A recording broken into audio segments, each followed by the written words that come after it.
সরকারের প্রধান উপদেষ্টা এবং বিশেষ দায়িত্বে যারা উপদেষ্টা মণ্ডলীর সদস্যরা রয়েছেন তাদের উদ্দেশ্যে শুধু একটি কথা বলতে চাই, আপনাদেরকে ভুলে গেলে চলবে না। 17 বছরের গুম খুন আন্দোলন সংগ্রাম সহ জুলাই আগস্টের গণহত্যা, এই যে গণহত্যার যে গণ অভ্যুত্থান, এই অভ্যুত্থানে সাধারণ মানুষের ম্যান্ডেট নিয়ে আপনারা কিন্তু ক্ষমতায় আসীন হয়েছেন।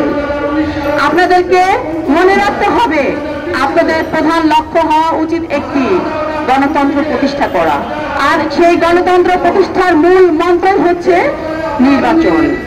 আমরা দীর্ঘ বছর নির্বাচন থেকে বাংলাদেশের মানুষ বঞ্চিত ছিলাম। আজকের উপদেষ্টা মণ্ডলীর সদস্য আসিম নজরুল সাহেব, আপনি আইন মন্ত্রণালয়ের দায়িত্বে আছেন। আপনার কাছে আমাদের অনেক অজস্র প্রশ্ন। আপনি এখন পর্যন্ত শেখ হাসিনা যে পালিয়ে গিয়েছে, শেখ হাসিনার অজস্র দোসর, এই দানব হাসিনার দোসররা এখন পর্যন্ত বাংলাদেশে অবস্থান করছে, আপনি তাদের কি বিচার করতে পেরেছেন? আমরা তো চাই হাসিনার নির্বাচনের আগে এই সৌর শাসক ফ্যাসিস্ট হাসিনার বিচার হোক।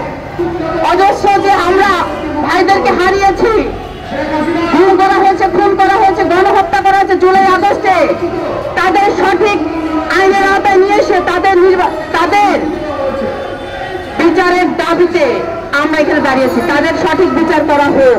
এবং যেই আওয়ামী লীগের ব্যানারে আমরা হাজার হাজার নেতা কর্মীকে হারিয়েছি, সেই দল, সেই ব্যানার এখনো পর্যন্ত ব্যান করা হয়নি। আমরা আফসোস, আমরা দুঃখ ভরা কান্তের হৃদয়ে এখনো বলতে হয়, আমরা এখনো কোথায় আছি।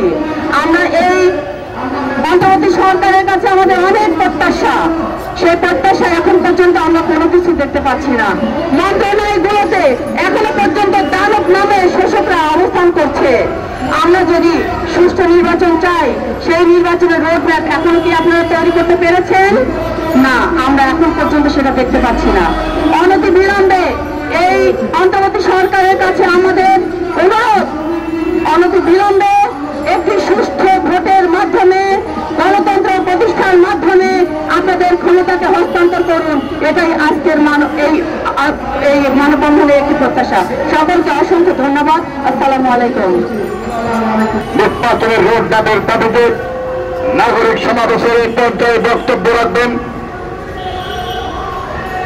বাংলাদেশ সমবায় দলের সম্মানিত কেন্দ্রীয় সভাপতি, স্বৈরাচার হাসিনা পতনের অগ্রসৈনিক, সাবেক সংসদ সদস্য জনাব মীরে আফরোজা চৌধুরী। আমি তাকে তার বক্তব্য রাখবার জন্য বিনীত আহ্বান করছি।